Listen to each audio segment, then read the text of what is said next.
An unexpected good afternoon to you all. I wasn't intending doing a video today, as you'll probably all know, because the game got called off and all of that other stuff. The winds, the rain, all of that business. So anyway, I put out a message this morning, so I won't be doing a video today. Any topics for tomorrow? And a few people have answered. I thought, you know what? It's early enough in the day. I'll just upload this today and I'll go with what you suggested. So, we've got two. We got one from Dave that says, could Kevin Nolan be our next manager? And are the board setting Moyes up to fail so as they can blame him?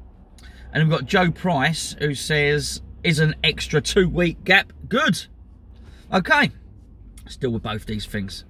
Right, so Dave, first of all, could Kevin Nolan be our next manager? I mean, possibly. I understand what you're saying. I think we'd have to be relegated. And I think even in the event of us getting relegated, I do think Moyes has been probably cherry-picked because he's known to the board, but also because they think he may well be a safe pair of hands to get us promoted straight away.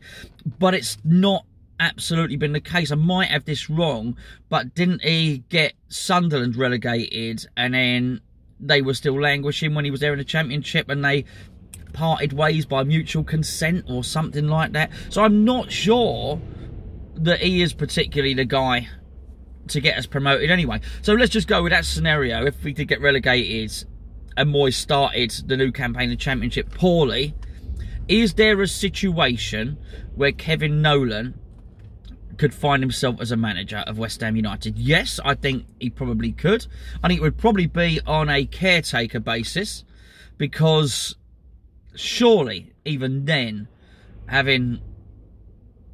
they've got a real bad record with managers, let's be fair, the owners. So you'd like to think at that point they would go out and get somebody with a proven track record of getting promoted. Might not be someone that we like, but you can't compare someone like David Moyes, for instance. I think he got promoted, he got some promotions with Preston or something like that, but in terms of a sort of serial manager that gets teams promoted, you're actually looking at people like Neil Warnock and Tony Pulis. And whilst we don't like them, whilst we don't want those people to be managers of West Ham, they are a million miles better than David Moyes at getting teams promoted out of that Championship. And you even look at someone like Sam Allardyce.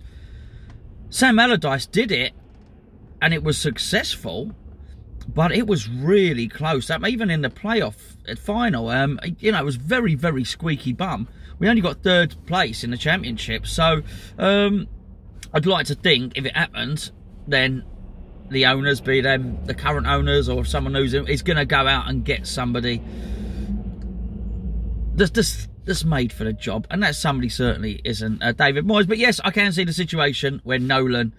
but the other part of your question, Dave, which is, are the board setting Moyes up to fail so as they can blame him? No, they're not. I think even after, I mean, that train wreck of an interview that David Gold did the other day, even after that, I still think the board are probably aware that they can't really blame anybody else anymore.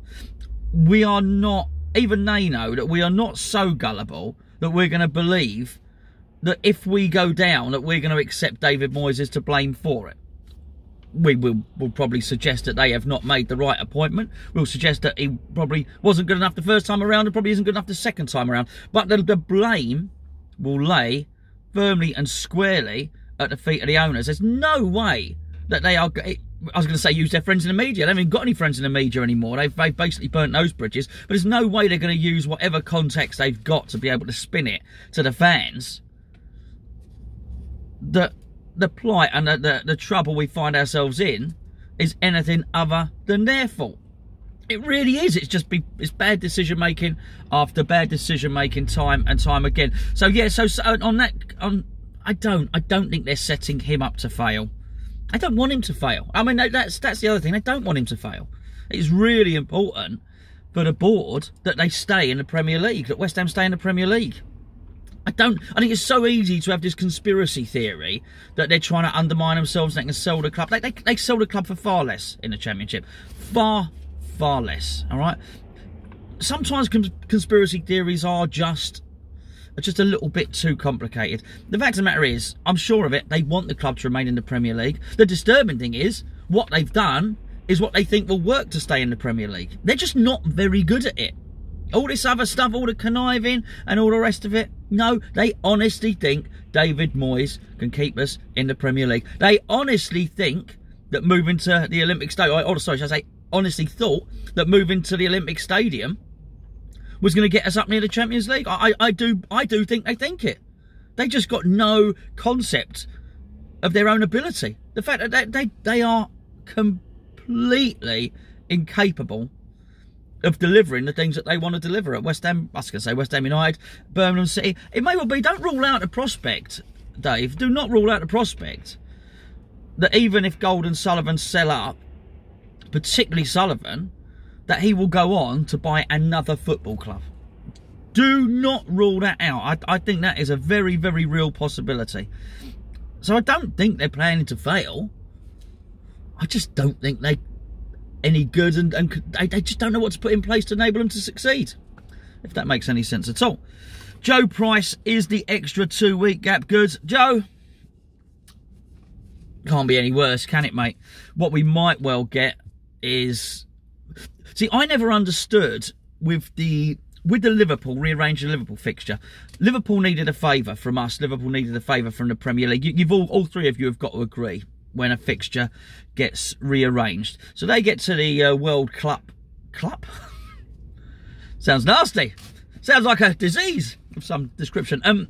They got to the World Club Cup final, and when they did that, they needed to rearrange their fixture. We said yes, but I don't understand why we didn't insist and say, well, hold on a second, we're doing you a favour. If we're going to do you that favour, we're going to take that game to be played basically once the Champions League had reconvened. I would have put that game slap in the middle of 2 of the knockout games.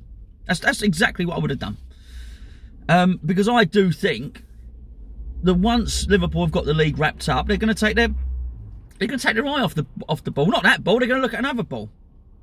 People think this undefeated thing is important. It ain't going to be important to Klopp. It is not going to be important at all. What is going to be important is him. He would just love to win the league and the Champions League. That's going to cement his legacy far more than going unbeaten. So I just think it would have been quite important and quite clever for us to sandwich that in that space, really. We didn't do, so I think that's bad foresight. That's bad forward planning. The City game rearranged again. If it gets to the point where City have already lost the league, and I do think that Liverpool can have it wrapped up, can have the league wrapped up in March, maybe, something like that. If City already can't win the league, but are sort of guaranteed Champions League, one of the Champions League places, then maybe, just maybe, if they've had a draw and they're in the quarter-final against Barcelona or something like that, we may get a time where they take their eye off the ball. Now, yes, City's second team, their second string, or their reserves, whatever you want to call them, are a formidable force. Yes, they are. No doubt about that at all. But it still means they might take their eye off the ball slightly. It still means that whoever's in that second team, whoever's in that reserve team that might be put out against West Ham, they still might think that they're in with a chance of playing in the Champions League. This is all, you know, completely fabricated in my own mind. It might not be that any of this comes to pass, but all I'm saying is I thought this weekend we were going to get steamrolled. I really did. But you know what? Maybe, for all the reasons I said before, maybe there is a better time to play Manchester City, maybe at some point in the future. And don't rule out, of course, the fact that a change is as good as a rest. And for our players, maybe, you know, getting... I don't know what he'll do for a couple of weeks. Maybe if it were me, I might give the players a week off. 5 days off, something like that. Just send them away, send them back, send them to their families and say, you come back here. And say, have a few days off, but when you get back here, what we're going to be doing is we're going to be drilling the defence like you wouldn't believe. We're going to be nailing down our system. No more switching from 3-5-2 to 4-2-1-2 or whatever the case may be. Because if And we have to sort of try and hope that David Moyes can organise a defence, because that's what he claims to be able to do. I'd then spend the next week, 10 days, whatever the case may be, drilling that defence in my formation. I would not deviate from that formation for the rest of the season. That's what I think. So maybe it does us a little bit of good. Might be wishful thinking. You don't know. Anyway, there you go.